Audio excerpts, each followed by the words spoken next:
I'm Oliver Baker, and for most of my life, my own family treated me like I was forgettable, unreliable, a what-if that never panned out. You could say I was the black sheep of the Baker clan right there next to the bayou in Galveston, where my sister Mia was the darling of every high society fundraiser. Every time I walked into the big, airy halls of St. Mark's Episcopal School graduation, they looked straight through me, applauded behind Mia as she dazzled clients at the Bayou fundraiser during the Galveston County Fair. I turned 22 last June, diploma freshly in hand from UT Austin, degree in environmental engineering with an emphasis on sustainable materials.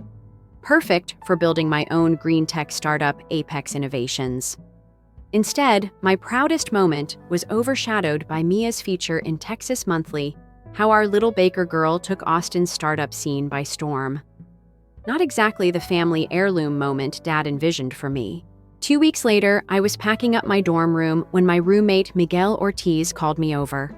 He pointed to his phone screen. Mia had just posted a story she wanted him to network her onto his dad's venture capital board.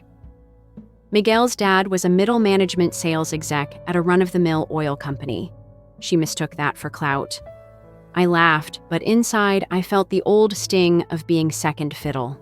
That same evening, Dad called me expecting a congrats call.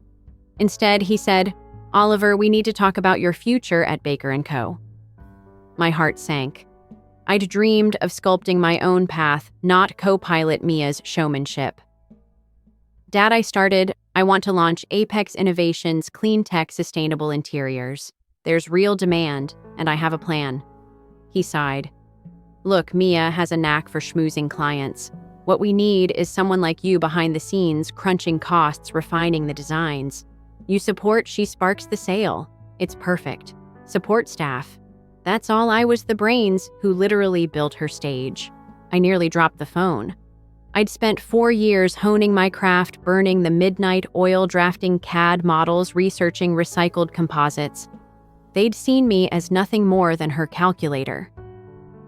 That night, sleep eluded me. My mind replayed Dad's words in the dark. Our dreams aren't real unless they glitter for an audience. I decided something right then I would prove them wrong, but on my own terms. Morning light found me in the kitchen staring at a takeout cup of Dunkin' iced coffee. My mom and dad chatted about Mia's next gala at the Houston Livestock Show and Rodeo, the biggest client magnet, they said, while I stirred sugar into bitterness. Miguel barged in, bright-eyed. "Ollie, don't let them clip your wings. Let's move to Austin. I can introduce you to some VC contacts. I've got maybe 40 grand saved from summer gigs." He paused. "And my aunt's partner runs securitized debt funds in Dallas. Could be a way to finance your first round." I looked at him, hope flickering. Within 2 months, we'd signed a lease on a modest duplex in Round Rock, converted the garage into Apex's lab. Miguel hustled for meetings. I tinkered with prototypes. Our first break came when a local cafe chain needed eco-friendly shelving, $25,000 contract, signed before they even saw the final render. By month 6, we hired 2 interns from UT's engineering program, and I felt alive in ways Galveston never let me. Back home, though, the Bakers were crumbling. Richard's firm had lost marquee accounts, high roller clients, shifting tastes toward open-plan lofts in Denver and Miami. Overhearing Mom whisper to Dad that they worried about overdue rent on their 6th Street office nearly made me drop the mail. I resisted the urge to gloat. Instead, I focused on scaling Apex so fast that one day they'd have to look me up online if they wanted financial advice. But curiosity gnawed at me. Did they realize the taste of their own medicine one night? Miguel pinged me with a link, an article in the Houston Chronicle about Baker and Coder facing eviction. Below it, a wedding announcement, Mia marrying an oil heir named Cole Ramsey in a yacht party off Galveston Bay. Photos showed a 6-figure floral display, fireworks, even a mini concert by a local country star. That was her world, flash and sparkle, no substance required. Miguel leaned back. "Your move, bro." I closed the laptop, heart thudding with possibility and something darker, revenge, redemption. A blend I couldn't yet name. I wasn't sure I wanted to humiliate them so much as force them to finally look me in the eye. But how I'd built Apex innovations on clean tech, not grudges. That's when an idea slithered into my mind, one so audacious, it felt illegal, yet entirely above board. If they were cash-strapped and desperate, perhaps I could become their answer, but on my terms. I sketched out a plan: acquire their debts via secondary market funds tied to secured corporate loans. Make them depend on me, restructure their firm as a division of Peak Growth Ventures, the VC arm Miguel's aunt's partner ran. They'd have to work for me beneath the banner of my new empire. My pulse raced. This wasn't about money. It was about respect, justice, flipping the script on the family that had branded me a failure. I glanced at Miguel, whose grin was already half future billionaire smugness. "Ready for Operation Bayou Payback," he whispered. I took a breath, tasting the tang of sweet possibility. Let's do it. And just like that, I set in motion a plan that would force my parents and Mia to confront the one thing they'd always refused to see. Oliver Baker was nobody's support act. Cliffhanger. You've just witnessed the first move in a game that could either redeem my name or destroy everything they once held dear. Next up, the debt purchases, and the Bakers won't know what hit them. I spent the next morning dressed in business casual slim khakis, crisp shirt, no tie, feeling the weight of what we were about to do. Miguel and I cruised up I-35 toward Dallas, the highway stretching flat under a Texas sun. He tapped the dashboard, glancing over. First stop, Lone Star Debt Exchange. They handle those non-performing notes you need. My stomach flipped. We were about to walk into the den of corporate vultures and join them. At Lone Star's glass tower, we signed NDAs and scanned dozens of loan portfolios, past due leases for Baker & Co.'s 6th Street office equipment, financing debts from our parents' supplier, even a chunk of Mia's husband's dealership floor plan financing. Each file was labeled in neat rows: Loan RBS 3142, Dallas Equipment, $250K, default 90+ days. Note, LC 9873, Galveston Yacht Services, $120K, default 60+ days. A stack of tags I never imagined holding attached to my family's name. Miguel leaned forward, low voice. We buy at 30 cents on the dollar. That's $1.1 million total for roughly $3.5 million in face value. Once we own 51% of their debt, we control negotiations. My pulse thundered. It sounded clinical, ruthless. But hey, business in America rewards whoever holds the cards. I signed on the dotted line. That afternoon, we wired the transfer. Walking out, I felt a rush, like plunging into cold water. If Dad thought I was just his kid brother, he'd learn soon enough that I could freeze him out of his own business. But I also felt the tiniest knot of doubt. Was I becoming the monster they feared, or just giving them a taste of what they served me? Back in Round Rock, our garage lab felt different. The soldering iron and 3D printer stood witness to my first real victory, turning their unpaid bills into my power. I poured a glass of iced tea, staring at the computer screen. Emails pinged in Lone Star, confirms. Account transfers complete. Debt portfolio assigned to Apex and Peak Growth LLC. I leaned back, smile tight. Apex and Peak Growth. Our combined venture was now their primary creditor. The name alone felt like a brand new kind of justice. Next morning, I called my mom's old number, pretending to be a collections agent. My voice adopted a practiced calm. This is Devin Mitchell with Lone Star Recovery. I'm calling on behalf of Apex and Peak Growth regarding outstanding debts for Baker & Coers and Ramsey Auto Group. I heard her breath catch. Mom. I let the pause hang. Her voice trembled. Who is this really? Are you my son? I cleared my throat. Let's just say I hold a controlling interest now. We need to discuss repayment terms tomorrow at 10 a.m. at your Houston office. She sputtered, pleading, Please, can we talk? We can work this out. I closed my eyes, tasting victory. See you then. Click. I hung up and turned to Miguel, who was grinning like a kid. They bought our ruse, he said. Tomorrow we set the new terms. The symbol of that call, the shift from mom to client, felt like swallowing a red-hot coal. But I reminded myself this was their own medicine. That evening, I drove to Galveston Bay for a jog along the seawall. The salt breeze slapped against my face as I thought my sister Mia probably had no idea her empire was on borrowed time. Her yacht party photos flashed in my mind, fireworks over water, her elegant white dress glowing under uplighting. She thrived on spectacle. Would she crumble when her creditors turned out to be her own brother's front? When I got home, Miguel had news. Found a second portfolio Baker & Co.'s receivables from 2 major high-end hotels in Houston. It's another $800K in debt. We can pick it up for $200K. I hesitated only a second before answering. Do it. We finalized that purchase before midnight.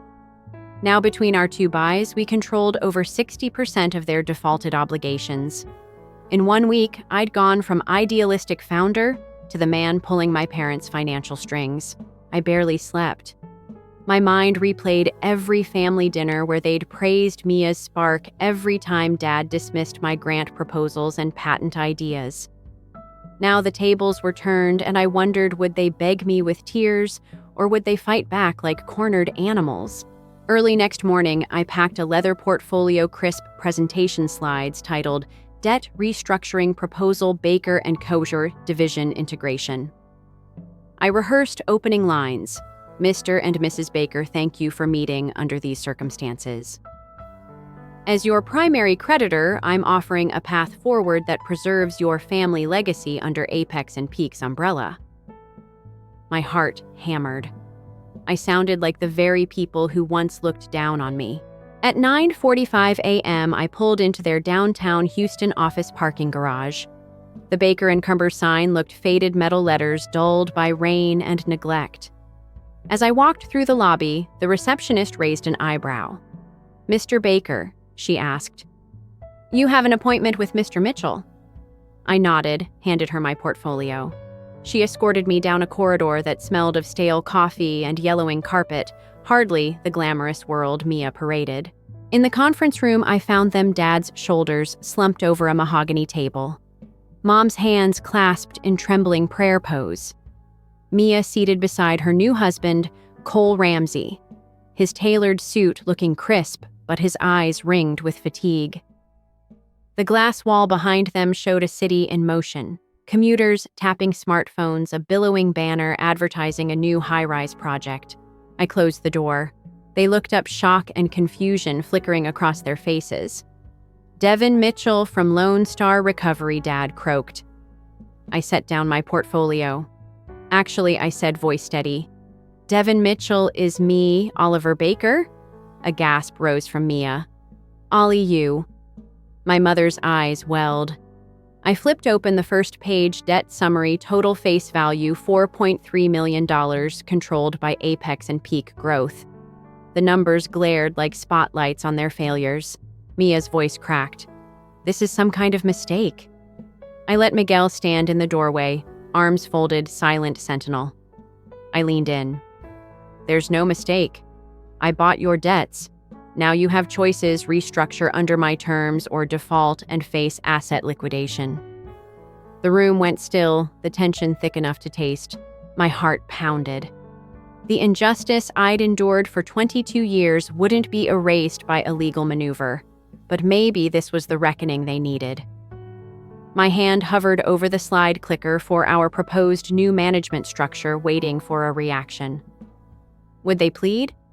Would Dad finally see me as more than background noise? Or would they try to outmaneuver me legally? Before any of them spoke, my phone buzzed with an email preview: urgent second debt portfolio purchase confirmation required. I swallowed. If that deal fell through, I'd lose control of the majority stake, and with it, the leverage I'd fought so hard to gain. I looked up, meeting Mia's panicked eyes, then Cole's cold stare. Before we continue, I said, voice calm, I need confirmation that transaction finalized. Mia opened her mouth. I held up a finger. No interruptions. My phone buzzed again. I clicked the mail app and froze. The subject read, "Payment received Baker & Coer 6th Street lease." Below, a notice, debt NAR BS 3142 settled in full. Silence pressed in. My plan depended on that note being unpaid. If someone else bought it back or if they'd paid it off behind my back, my leverage evaporated in an instant. I glanced at Dad, whose face had paled. I swallowed and said, "I'll be right back." I slipped out heart-hammering and tapped Miguel's number. "What's going on with Lone Star? Why did they mark that lease as paid?" He answered, voice tight. "I'm checking." I stared at the email again. The room waited for me. If that debt vanished, everything unraveled. My chest tightened with dread and adrenaline. This morning, I controlled their fate. Now it looked like fate had other plans.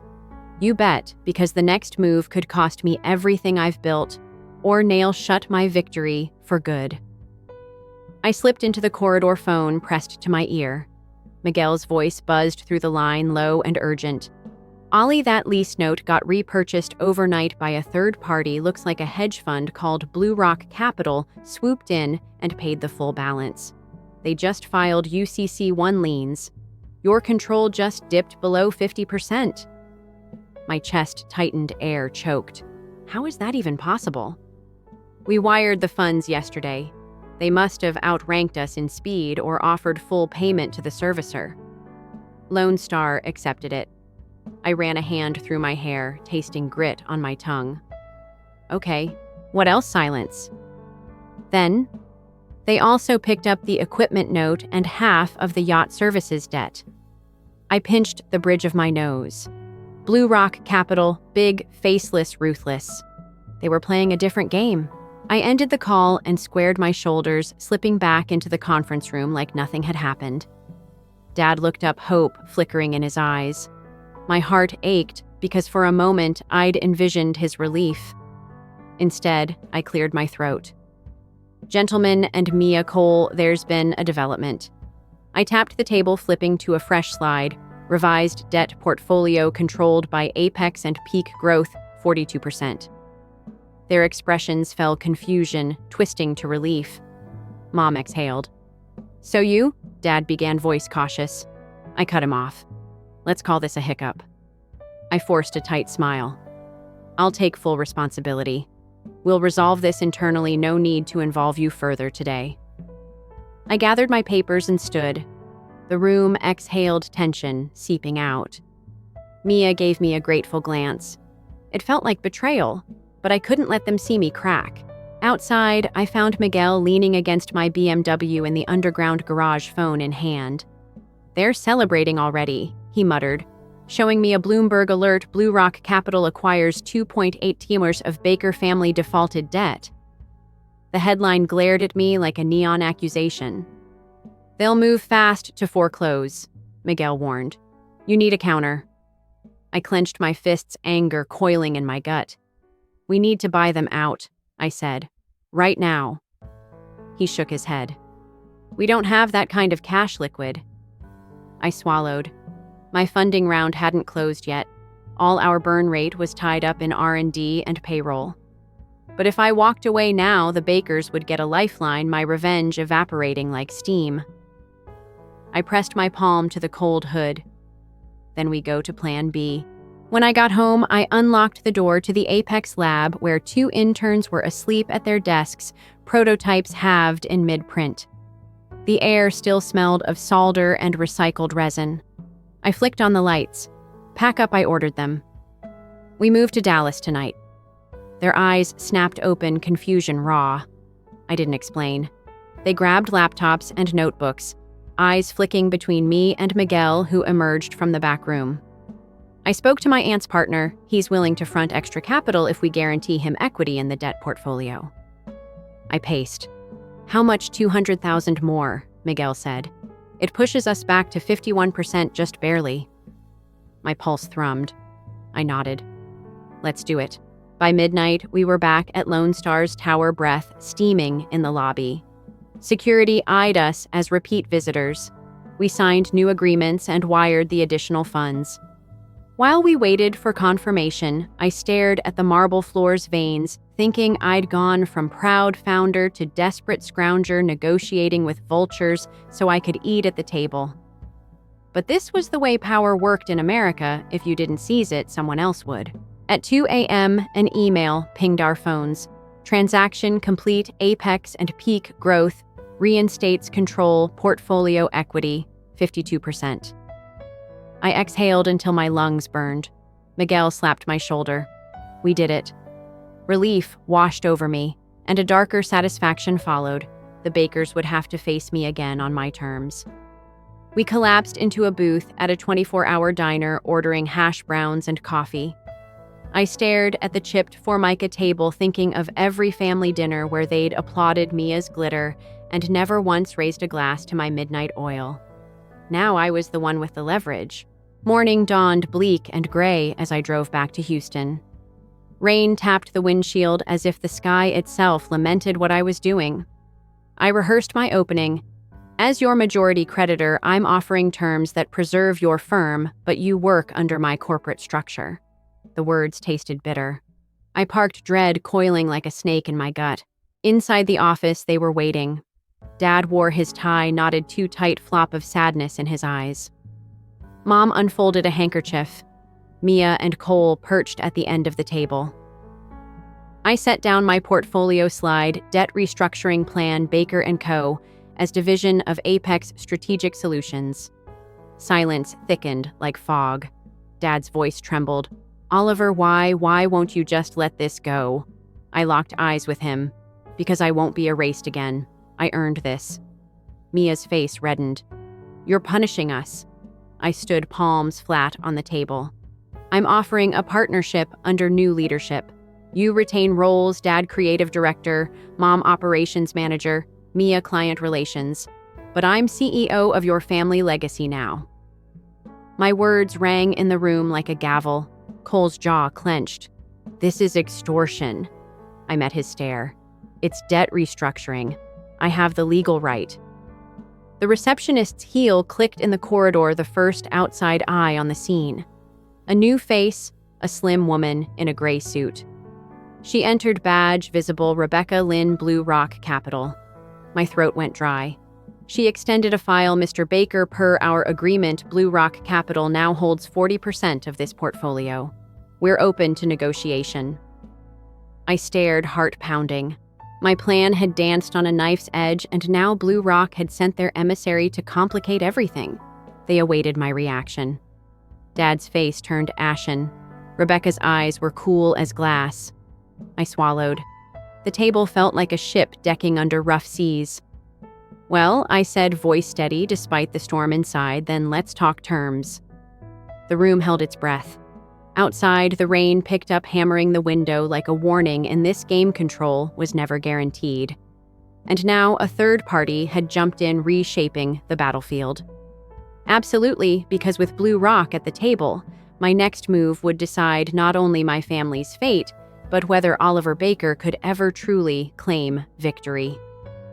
Rain tapped the conference room window as Rebecca Lynn of Blue Rock Capital slid into the chair opposite me.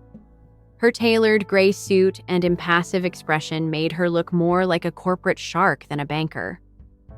Across from me, my parents sat stiff-backed, Dad's tie, crooked, Mom's eyes rimmed in red. Mia and Cole exchanged nervous glances as if they'd just realized the family yacht party had been a house of cards. Rebecca opened a slim portfolio. Mr. Baker, Blue Rock holds 40% of your family's defaulted obligations. We're prepared to negotiate restructuring terms to expedite recovery. She clicked to a slide. Option A, immediate payment of 60% face value diverting assets. Option B, roll into new debt instrument with 7% interest due in 18 months. Her voice was polite, but each word landed like a gavel. I felt the room tilt. I'd spent sleepless nights pulling debt strings to control over 52%, only to have Blue Rock bulldoze in and claim a huge stake. My leverage evaporated overnight. I met Rebecca's gaze. Ms. Lynn, my proposal was to restructure Baker & Co. as a division under Apex Strategic Solutions, preserving the brand and jobs. We offered a fair path forward. My voice trembled, betraying the anger coiling inside. Mia spoke up, her voice that used to carry only giggles and Instagram filters now frail. Oliver, maybe we let them pay off everything and start fresh. She looked at me helpless. Mom whimpered, we just want to keep the family together. I felt a rush of protectiveness and frustration. The old urge to fix everything for them flared only to be smothered by the knowledge that they never fixed me. I inhaled and turned back to Rebecca. I'm willing to adjust terms, I said carefully. But I need to know one thing. Is Blue Rock open to a collaborative reorganization under a joint holding structure? We could merge Baker & Coder's design with our clean tech materials, creating a new sustainable interior division. I painted a vision: Houston homes retrofitted with eco-friendly designs, all powered by Apex's patent. It had to sound appealing, a classic American dream pitch. Innovation marries tradition. Rebecca tapped her pen. Her eyes flicked to my parents. Your vision is interesting, Mr. Baker, but our mandate is maximizing recovery. We're not in the business of joint ventures unless the upside is clear. She flicked to a profit projection slide showing 12% annual ROI if they liquidated assets quickly. Time is money. This family business has already underperformed. Dad's face reddened. He opened his mouth as if to protest, but I placed a hand on his arm. He froze, relief and shame mingling in his eyes. I swallowed and pressed on. What if Blue Rock loans capital, say $500,000, to relaunch Baker & Co. as Apex Sustainable Interiors with me as CEO and my parents in leadership roles? You'd hold preferred shares, securing ROI while preserving the workforce. I emphasized the human element. You'd be backing $1 million rebrand that could capture the post-Hurricane Harvey reconstruction market. Silence settled. Mia dabbed her eyes. Cole shifted in his seat. Rebecca's brow furrowed. She tapped a legal pad. I'll need projections board approval, risk analysis. She slid a cardstock business credit application across the table. Submit this by tomorrow. If it aligns with our risk profile, we can consider reallocation of your equity stake under those terms. I signed it without hesitation. It felt like trading in my heart, but I needed time to regroup debt control. As I scribbled my name, Dad let out a shaky breath. Mom grabbed his hand, eyes flicking between me and Rebecca. Oliver, thank you, she whispered. Relief shone in her tears, but guilt twisted my gut. I had them eating from my hand, yet I was the villain in their story. Rebecca closed her folder. Provided you deliver by tomorrow, we pause any foreclosure actions. After that, Blue Rock reserves the right to accelerate. She stood, adjusted her jacket. I'll expect the proposal by 5 p.m. With that, she left, heels clicking down the corridor. The door clicked shut. Mom wiped her face. Is that it? Dad croaked. I looked at them, the betrayal and hope tangled in their expressions. For now, I said. We have 1 day to secure this deal and finalize control. Otherwise, they repossess offices, equipment, everything. Miguel appeared in the doorway, a stack of printouts in hand. We crunched numbers with the interns. If we merge the divisions, our projected first-year profit hits $700,000, enough to satisfy Blue Rock's ROI. He passed me spreadsheets, cash flow forecasts, integration costs, marketing budgets. I scanned them, heart pounding. The risk was enormous. If the projections fell short, Blue Rock could demand collateral or even push liquidation. Mia's voice wavered. Oliver, do you think this will work? Her eyes, so full of vulnerability, sliced through my resolve. I knelt beside her. I'll make it work, I promised. Yet the lie tasted bitter. I could see the stakes, my family's future, my credibility, all riding on a 1-day turnaround. That night, we transformed the Baker & Cumber office into a war room. Miguel and I drew Venn diagrams on whiteboards, mapping overlaps between Apex patents and Baker's client lists. The interns typed furiously at terminals, pulling market data, drawing up slide decks. Outside, the streetlights cast long shadows across half-packed boxes of dusty sample boards and paint swatches, a symbol of the old world we were about to dismantle. At 3 a.m., exhaustion crept in.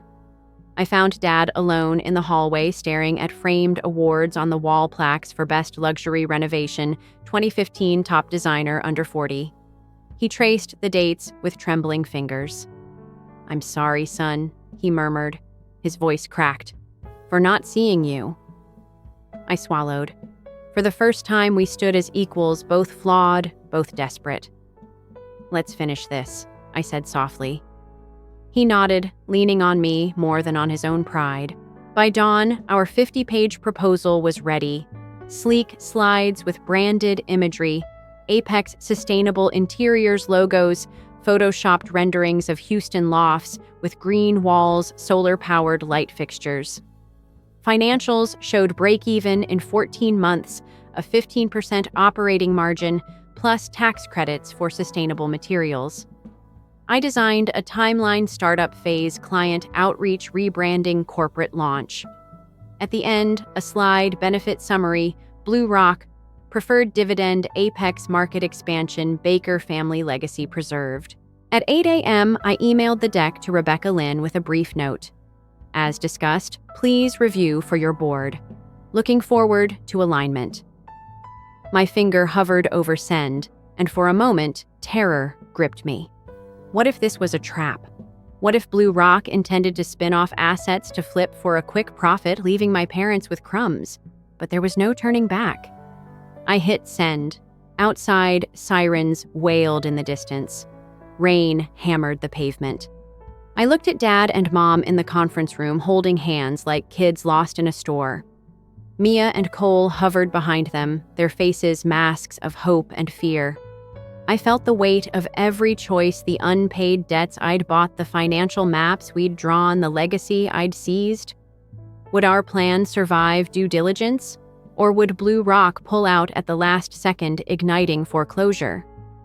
The phone pinged a calendar invite from Rebecca. Blue Rock preliminary review meeting. 2 p.m. today. 2 hours. 2 hours to wait.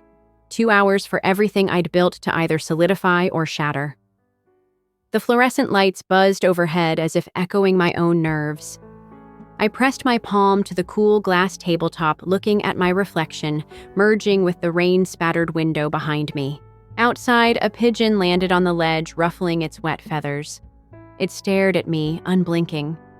A symbol, I thought, a creature that survives by adapting, scavenging, never staying too tied to one perch. I exhaled. I would adapt. I would fight. The clock on the wall ticked toward 2 p.m. My next move would decide not only my family's fate, but whether Oliver Baker could ever rest easy. You know it. Because in just a few minutes, Blue Rock Capital could either become our savior or deliver the final blow. I sat in that glass-walled boardroom at 2 p.m. palms slick against the polished oak table. Across from me, Rebecca Lynn adjusted her tablet. The room felt colder than the drizzle outside. Blue Rock's 4-member committee filed in stern faces in navy suits, the kind that make you doubt every number you've ever crunched. My parents lounged on the side couch, their hopeful eyes bushed with fatigue. Mia's hand trembled as she clutched Cole's arm. I felt Miguel's presence behind me, a silent sentry. The chair at the head of the table bore my nameplate, but I almost didn't recognize him as mine. Rebecca began. "Thank you for coming, Mr. Baker. We've reviewed your proposal. We find the integration plan promising, but we have conditions to discuss." She tapped a slide titled Key Requirements. I leaned in. First, Blue Rock requires a change in leadership composition, a minority board seat for an independent director. We propose Ms. Lynn herself, or an appointed designee. My stomach coiled. They wanted governance oversight, an anchor to pull me back if I steered too far. Dad's face pinched with worry. I forced calm, understood. We can accommodate. Inside, I wondered, did they suspect I'd cut corners in projections? Rebecca tapped twice. Second, performance milestones. We need 20% revenue growth in 6 months, or we convert $300,000 of debt into equity, diluting your stake." Cole's jaw clenched visibly. Mom paled. That milestone was aggressive, nearly double our initial burn rate estimate. If we missed it, Blue Rock would own controlling interest. I swallowed. "We'll aim for 18%. With conservative forecast, we'd exceed that." I used "we" to include the family, a morale boost, but also a psychological nudge. They were in this together now. The committee members scribbled notes. Rebecca's voice softened almost imperceptibly. "Third, we require collateral for the remaining $200,000 loan tranche. Baker & Cober's Galveston warehouse must be leased back to us at market rate." My heart thumped. That warehouse belonged to my childhood, where Dad taught me to swing a hammer on my first build. Leasing it back meant Blue Rock controlled our physical footprint. I glanced at Dad, whose lip quivered. I said, "We can renegotiate that lease at a reduced rate tied to revenue milestones."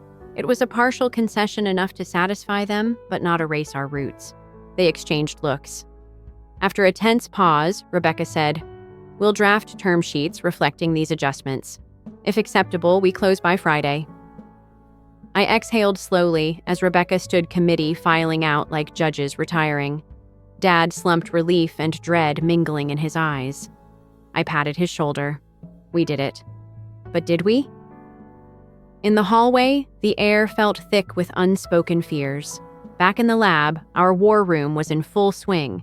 Interns running feasibility checks on those milestones, Miguel recalculating risk scenarios.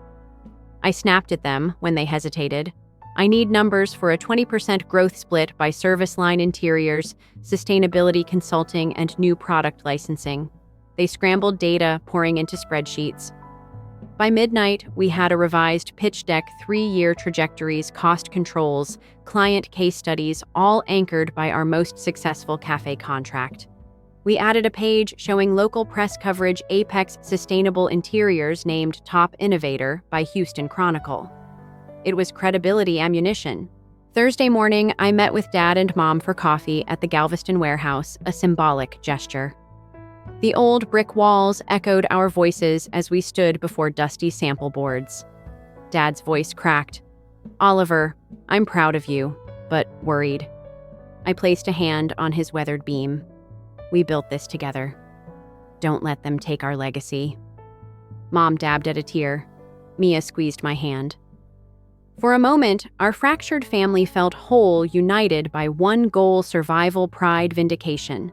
That afternoon, we submitted the revised term sheet and slide deck via secure portal. My finger hovered over the submit button, heart pounding. Then I clicked. I felt the weight of every meeting, every sleepless night, every cut wrist-borne prototype. Now it was out of my hands. Friday morning dripped in tension.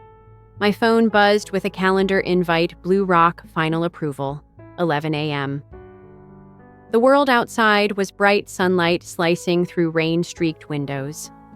I drove to Houston's Galleria District, nerves electric. I parked in the gleaming garage, marble floors echoing my footsteps as I ascended to the executive suite. Inside, the committee members sat with Rebecca at the head of the table. They nodded curtly as I entered. My presentation began a concise 10-minute tour through our revised projections, community impact, and risk mitigation. I highlighted the sustainable retrofit projects lining up with local tax incentives, a nod to governmental support that always appeals to institutional investors. I spoke of our pilot with a nonprofit housing developer, illustrating social value beyond profit. The room was cold, but I felt warmth in my veins, the glow of telling our story with passion and precision.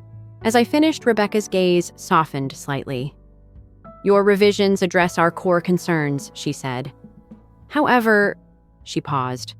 My stomach sank. "We have one final requirement before board ratification." My breath stalled. "We need a personal guarantee from a primary stakeholder. In this case, the Baker family guarantor must pledge personal assets." Shock flickered across Dad's face. Mom gasped. Mia clutched her chest. They wanted personal liability, our homes, personal bank accounts, even Cole's inheritance at stake. This was a leap beyond business risk, touching our personal lives. I felt a hot flush. Personal guarantee was bankruptcy territory, one misstep, and they could liquidate homes, pensions, everything. My mind raced. Was this standard?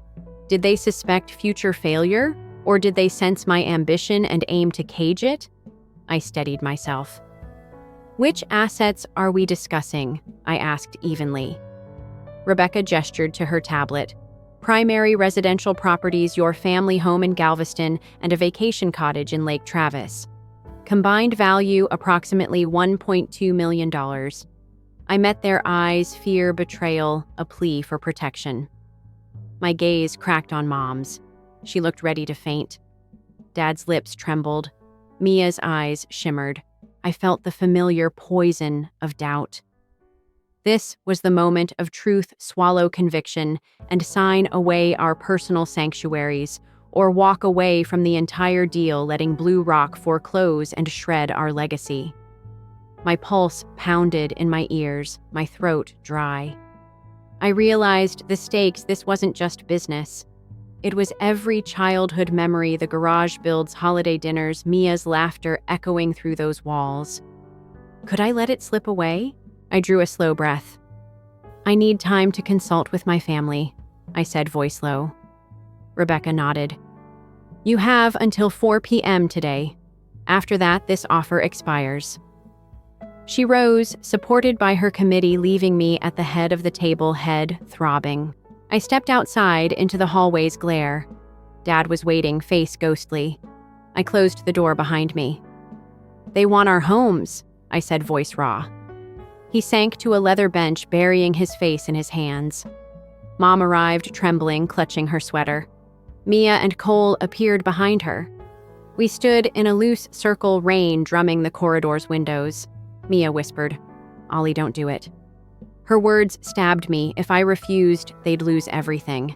But if I signed, their personal worlds would shrink under the weight of debt. I leaned against the glass gaze, drifting to the Houston skyline, towering symbols of success built on borrowed foundations. I realized the system rewards risk takers until the debt collector arrives. I ran a hand over my forehead. I need 1 hour, I said. We meet back here at 3 p.m. They nodded, drained. I returned to my car, heart pounding. Miguel was already inside, grim-faced. I called my aunt's partner. He can cover one property's guarantee in exchange for an additional equity kicker. I sank in the seat. Tell me. He rattled terms: 50 basis points on his VC fund, stake $100,000 annual return guarantee. My heart sank at mortgaging more of our future. But it could buy time, maybe enough to find another solution. I gripped the wheel. Do it, I whispered. He nodded, tapping his phone. At 2:45 p.m., I burst into the suite, breathless. Rebecca raised an eyebrow. Decision. I laid down a notarized letter. Baker family guarantee, Galveston property only. Lake Travis cottage excluded, covered by third-party VC security. I met Rebecca's eyes, voice steady. We accept your terms with this amendment. She scanned the letter, expression inscrutable. My pulse thundered as she made calls. The committee conferred, fingers drumming on wood. Mia pressed her hand over her mouth, tears glinting. At 3 p.m. sharp, Rebecca nodded. Term sheet executed. Congratulations, Mr. Baker. We'll finalize legal docs Monday. Relief and exhaustion crashed through me. Victory tinged with dread. We'd kept our homes intact, but at what cost? My phone buzzed, an alert: Blue Rock capital notice of secured credentials for board seat. My inbox filled with calendar invites for board meetings. The last message: prepare for Thursday's inaugural session. I looked at my family gathered around me, pride, fear, relief, all tangled in their faces. I'd saved the company and homes, but I'd also handed over control to institutional investors. The dream felt both triumphant and hollow, like winning a race in someone else's shoes. Outside, Houston's traffic pulsed indifferent to our small victory. I realized the true test loomed. Could I steer Apex Sustainable Interiors and the Baker legacy under Blue Rock's watchful eye? Or would this deal prove the final nail in our coffin? I turned back to the boardroom door, heart hammering. Behind it lay our future or our undoing. You bet, because Thursday's board session would decide whether Oliver Baker remained the family's champion or became just another pawn in corporate America's unrelenting game. The conference room's overhead lights hummed as I stepped through the glass doors for our inaugural board meeting. The long table gleamed under fluorescent bulbs, and I recognized every chair, some bearing nameplates, others still blank. Blue Rock's independent director, Ms. Lynn, sat at the head. To her right were two stern-faced executives. To her left, my parents in tailored suits, shoulders squared but eyes wary. Mia hovered near the back, clutching a tablet like a life raft. I inhaled, steeling myself today was the ultimate test of whether I could lead my family's legacy under institutional oversight.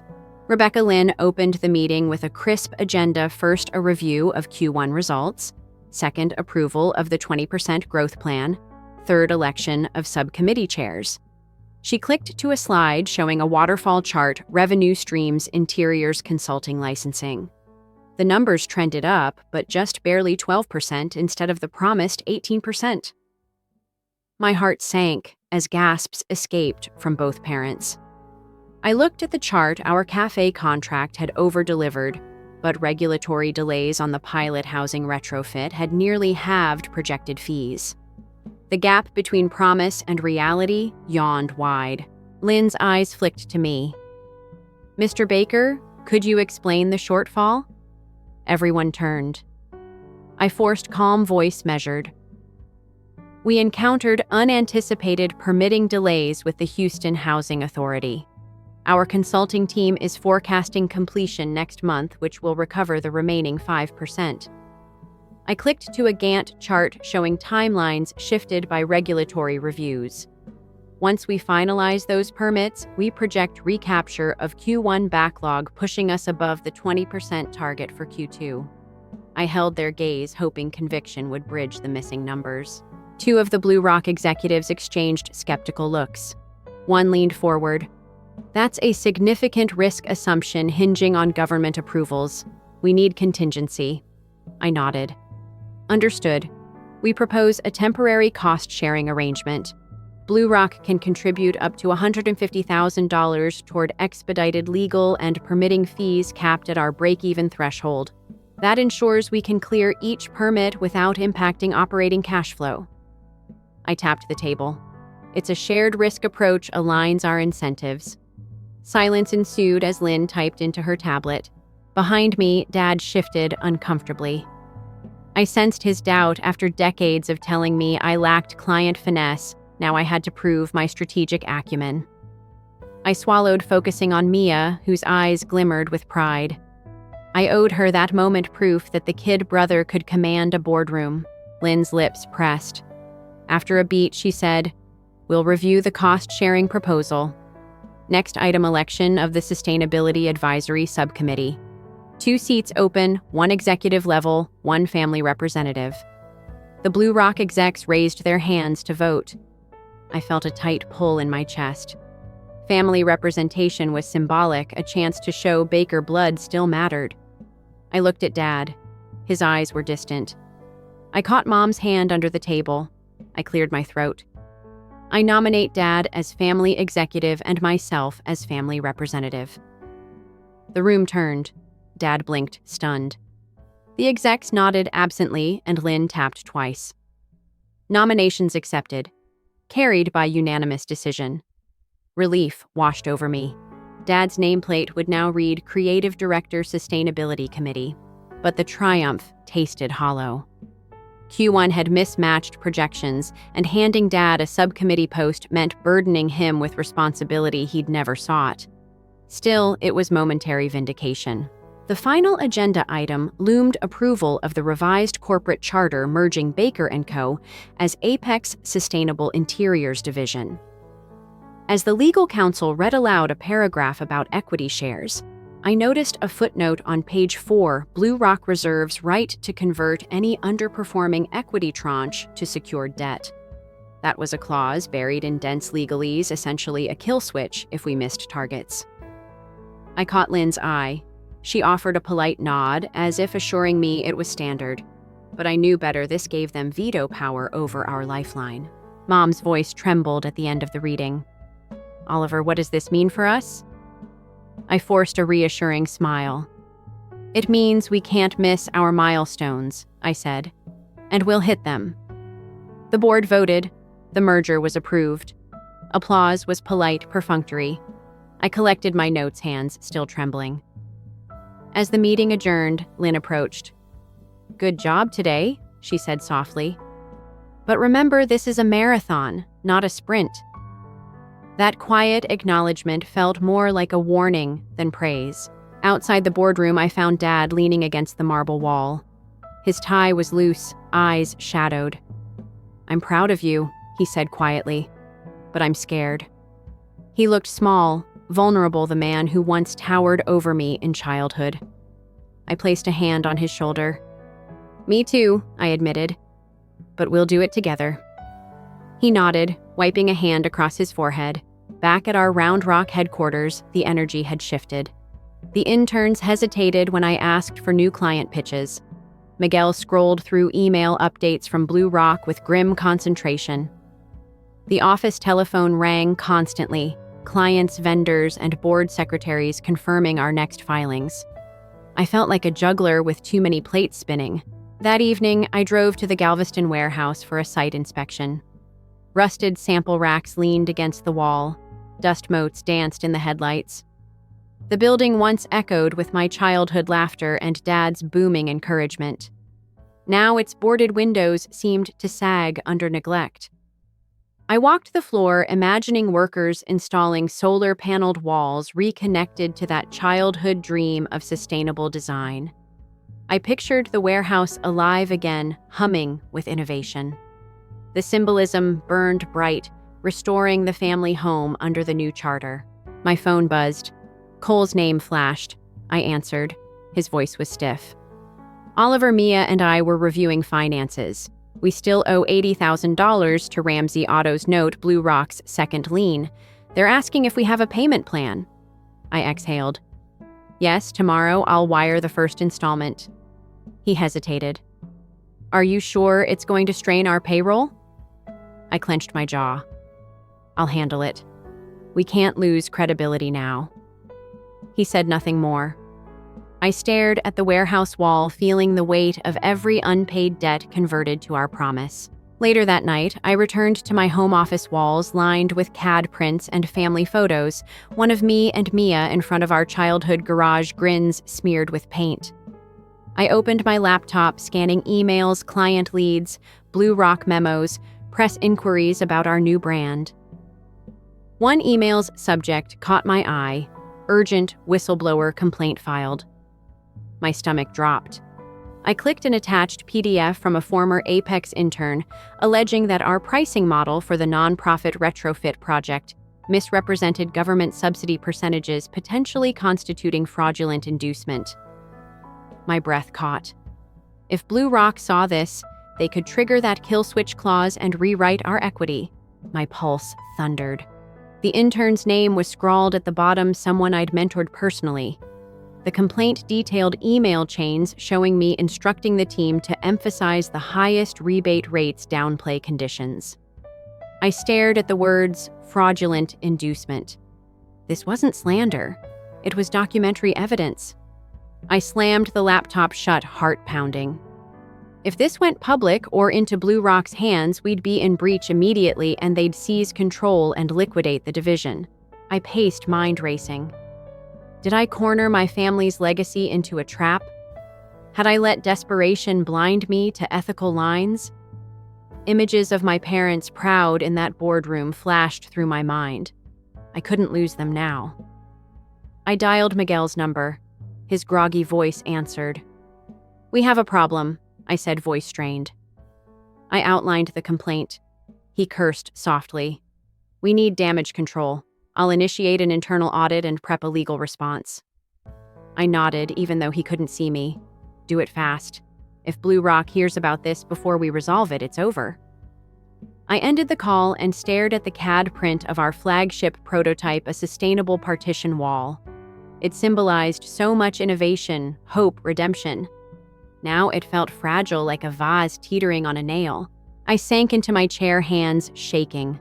The weight of every choice, every debt maneuvered, every board vote crashed over me. I realized the final twist wasn't a legal clause or a hedge fund intervention. It was my own ambition colliding with ethics. Could I salvage this before our new board convened again? Or would Apex Sustainable Interiors collapse under the weight of our missteps? Dawn was hours away, but sleep was impossible. The future of my family's legacy and my own redemption hung in the balance. Absolutely, because in the morning, I'd have to decide cover up a potential fraud claim to save our deal or come clean and risk everything we've built. The morning sun felt harsh as I arrived at Apex's Round Rock office, still buzzing from last night's revelation. My gut twisted with every step up to the glass doors where the interns and Miguel greeted me with anxious eyes. I barely had time for coffee before my inbox lit up an email marked confidential from our legal counsel, forwarded by Miguel. I clicked it, heart pounding. It was a whistleblower complaint lodged with the Texas Attorney General's office, an ex-intern alleging our nonprofit housing retrofit project misrepresented government rebate rates, inflating our projected client savings by nearly 40%. The attachments included internal emails in my own handwriting, highlight 25% rebate downplay expiration clauses. Reading those lines felt like a punch to the stomach. I'd crossed an ethical line to secure our deal with Blue Rock. Now that same clause, our kill switch, could be turned against us. I stood in the break room, coffee cooling in my hand, staring at the complaint PDF. The room felt too small. Fluorescent lights flickered overhead like warning beacons. Miguel appeared with 2 mugs. He slid one across without a word. I let the steam fog my glasses, throat tight. "They'll use this to void our agreement," I murmured. He nodded grimly. "I've already drafted a response, admit the error, propose corrective measures, request confidentiality under whistleblower statutes." "But Blue Rock," I said. "They'll see it as default. They won't wait for legal niceties." Miguel tapped his phone. "We need a face-to-face with Rebecca by noon or she'll trigger the kill switch." I took a deep breath and walked toward the conference room where our weekly leadership sync was about to start. Dad, Mom, Mia, and Cole sat around the table, expressions pale. As I entered, I saw the open laptop showing slide decks for new client pitches. I closed the door behind me, feeling the weight of their hopeful eyes. "We have a situation," I began, voice low. I laid out the complaint, projecting the PDF on the screen. Mom gasped softly. Dad clenched his fist. Mia's lips trembled. "This goes beyond business risk," I said. "It's an ethics breach that threatens our credibility and gives Blue Rock legal grounds to seize control." Cole ran a hand through his hair. "What can we do?" I glanced at Miguel. "We prepare our defense, but we also need damage control. Immediately notify the AG's office that will correct disclosures, refund any affected rebates, and retrain staff on compliance." Dad's shoulders slumped. "I never imagined," he said, voice breaking. "None of us did," I replied, meeting his eyes. "But we have to act fast." By 11 a.m., our legal team, 2 outside attorneys and 1 in-house counsel, assembled in the boardroom with Miguel and me. They outlined the plan, file an amendment to our contract with the Housing Authority, clarifying the rebate rates, deposit $50,000 into an escrow fund for any overpayments, and issue an internal memo to staff rescinding any misleading instructions. Then draft the cover letter to Rebecca Lynn, framing these steps as proactive corporate responsibility. The attorneys insisted on a tone of contrition tempered by commitment to transparency. "This might preserve the deal," one said, "but Blue Rock will demand stronger governance safeguards." I exhaled, nodding. "Do it." I asked the attorneys to prepare the letter as I hustled down to Rebecca's office in the Galleria district. The rain had returned, pelting the windshield as I navigated the traffic. My mind replayed every late-night email instructing the team to emphasize highest rebate figures, all intended to win favor with our nonprofit partner, but now weaponized against us. I steeled myself accountability or collapse. Parking under the sleek office tower, I grabbed the folder with our corrective action plan and stepped into the lobby where security buzzed me through. Rebecca's assistant led me to her suite. As I approached her glass office, I braced for that trademark cool evaluation. I knocked lightly. "Come in." I entered to find Rebecca reviewing quarterly reports on 3 big monitors. The rain streaking the windows behind her made her silhouette look severe. She didn't stand, just waved me to the seat across from her. I placed the folder on her leather desk. "Ms. Lynn," I began, voice measured. Despite my pounding pulse, I wanted to confront this head-on. "We discovered a compliance lapse in our housing retrofit rebate disclosures. We're submitting corrective documents to the AG, creating an escrow fund, and retraining our team. We take full responsibility." I outlined the steps, each bulleted item slipping from my tongue like a lifeline. She watched me quietly, fingers steepled. After I finished, she exhaled. "Apex Sustainable Interiors Division has dealt me a roller coaster. You've shown resilience, but also recklessness." Her tone held no malice, only the merciless objectivity of a creditor. She tapped her tablet. "Blue Rock's board will review these measures at tomorrow's risk committee. If they're satisfied, we'll maintain current equity structure. If not, we'll invoke our right to convert underperforming tranches into secured debt and move to foreclose." She looked out the window, voice soft as rain. "You have 24 hours to prove your integrity is worth our investment." I nodded, swallowing. Standing, I met her gaze. "You'll have everything by end of day." She nodded curtly and turned back to her reports. Walking out, I felt both relief and dread. Relief that she'd given us a chance. Dread that tomorrow's board decision could still destroy us. In the lobby, I found Miguel. His eyes were hard. "You did the best you could," he said. I managed a tight smile. "Now we pray Blue Rock buys our sincerity." Back at the Round Rock Lab, we convened an all-hands meeting. Staff gathered, engineers, interns, operations, faces lined up like a jury. I stood at the front, folder in hand. "Team I," said, voice echoing. "We made a mistake. We overemphasized rebate rates, and it's on me. Starting today, we correct our disclosures, refund any excess, and adopt a zero-tolerance policy on misrepresentation. I'm asking you to help restore our integrity." I watched as heads nodded, some hesitant, others resolute. I realized then the power of transparency. Admitting fault felt like shedding a lead weight. That afternoon, I drafted the public statement for our website, a clear, concise apology and outline of corrective measures. I scheduled its publication for 6 p.m. right before today's market close. Investors and clients would see it. The press might pick it up. It was a gamble. Full disclosure could trigger panic, but half-truths would doom us. I chose honesty. At 5:45 p.m., I hovered over the publish button. My phone buzzed with an incoming text from Dad. "Backing you 100%. I exhaled and clicked. Moments later, the statement appeared on our site. I refreshed, watching it live. Then my phone rang. "Rebecca Lynn." I answered, breath catching. "Your letter and materials have just arrived," she said. "Board review is underway. We'll convene in 2 hours." The line went dead. The rain's tempo outside quickened as if echoing my racing heart. Now we wait. In 2 hours, Blue Rock's board will decide whether to stand by a family that stumbled in pursuit of a noble dream or to cut and run, pocketing their gain at our expense.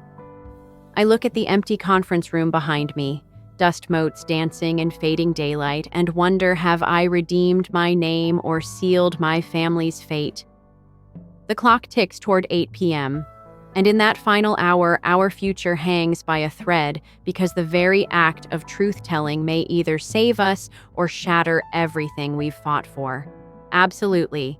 Because in mere minutes, we'll learn if honesty truly is the best policy in corporate America, or if confessing our sins was the final miscalculation.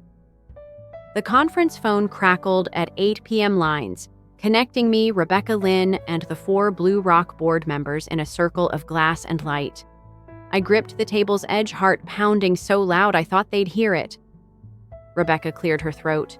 After reviewing the corrective actions, risk mitigation, and renewed governance terms, the board has voted. She paused, voice precise. Blue Rock Capital will maintain its current equity position and proceed with the restructured agreement. Relief washed over me like a wave breaking hard against a seawall. I exhaled so forcefully, my shoulders slumped. Dad and Mom huddled beside me in the Galleria lobby, clapped quietly. His hand shook against mine. Her tears glittered under the fluorescent lights. Mia threw her arms around me, her laugh trembling with joy. Even Cole offered a proud grin. We walked out into the nighttime city, a neon glow painting the wet streets. I hailed a ride back to Round Rock, every stoplight feeling like a victory lap. Back at the lab, the interns cheered as we stepped through the door. The relief was contagious. Engineers high-fived, Miguel popped a cold soda, and the scent of fresh solder mixed with celebration. We'd done it, saved Baker & Co.'s legacy, upheld our integrity, and outmaneuvered those vultures. Over the next weeks, the new Apex Sustainable Interiors division hit the ground running. We reopened the Galveston warehouse as a community showcase. Families toured solar-paneled walls and reclaimed wood fixtures. Local press buzzed, and our retrofit pilot finally wrapped with positive feedback from the Houston Housing Authority. Each signed contract felt like a brick laid in the foundation of our redemption. The Sustainable line caught fire. A regional chain of coffee shops signed on for green remodels, and a nonprofit housing group extended its grant. We surpassed Q2 targets, eclipsing that 20% growth milestone by 5 points, a testament to transparency's power. At our first post-approval family dinner in the refurbished warehouse's open floor, we gathered around a long communal table draped in burlap and Edison bulb strings. Mia roasted chicken and baked sweet potatoes in the demo kitchen. Dad laid out blueprints for a new public library interior. Mom poured sweet tea into mason jars. Miguel toasted with bottled root beer. To Oliver, who showed us that sometimes the hardest battles are won by owning up to our mistakes. We clinked jars, laughter echoing off exposed brick. I looked around the interns, helping serve colleagues, swapping stories, Dad's proud grin stretching wide. This was the American dream, building something meaningful from the ground up, not just for profit, but for community. Yet even in triumph, a new tension tugged at me. On a late-night email run, I noticed an alert, a patent infringement claim from a national design firm alleging our solar-integrated panel design violated one of their older patents. The complaint demanded cease and desist and threatened litigation costs far beyond our budget. I stared at the message, our flagship product, our symbol of green innovation, now under legal siege.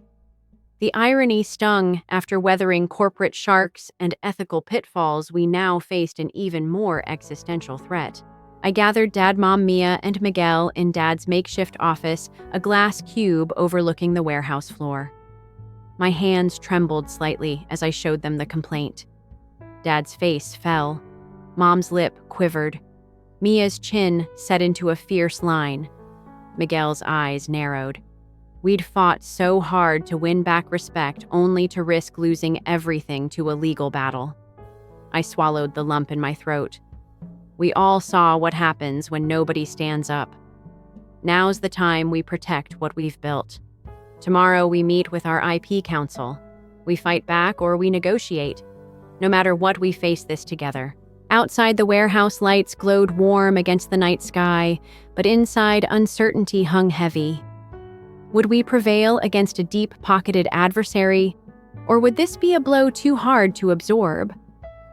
I placed a hand on the blueprint table, feeling its smooth surface, a reminder of every plan etched in sweat and hope.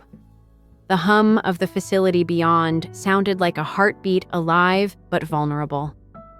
I looked at my family, once broken, now united, and steeled myself. The final fight for our future had just begun. Absolutely, because in the morning's light, Apex Sustainable Interior's destiny would hinge on whether our ingenuity and integrity could outlast the next storm. The sunrise felt different that Tuesday morning, sharper, like the edge of a blade pressed against my neck. I sat in the passenger seat of Miguel's Honda, watching Houston's downtown towers grow larger as we approached the law offices of Chen Martinez and Associates. The patent infringement complaint burned in my briefcase. Meridian Design Group, claiming our solar integrated panels violated their 2019 filing. 3 years of backdated priority, a legal fortress we couldn't storm without artillery we didn't possess. Our IP attorney Sarah Chen had been blunt during yesterday's call. Oliver Meridian has deep pockets and a track record of crushing smaller firms. They're seeking $2.8 million in damages plus injunctive relief. That means you stop manufacturing immediately or face contempt charges. The number had hit me like a sledgehammer. We'd built our entire Q3 pipeline around those panels. Losing them meant losing everything. In Chen's glass-walled conference room, I spread out our design files while she reviewed Meridian's patent claims.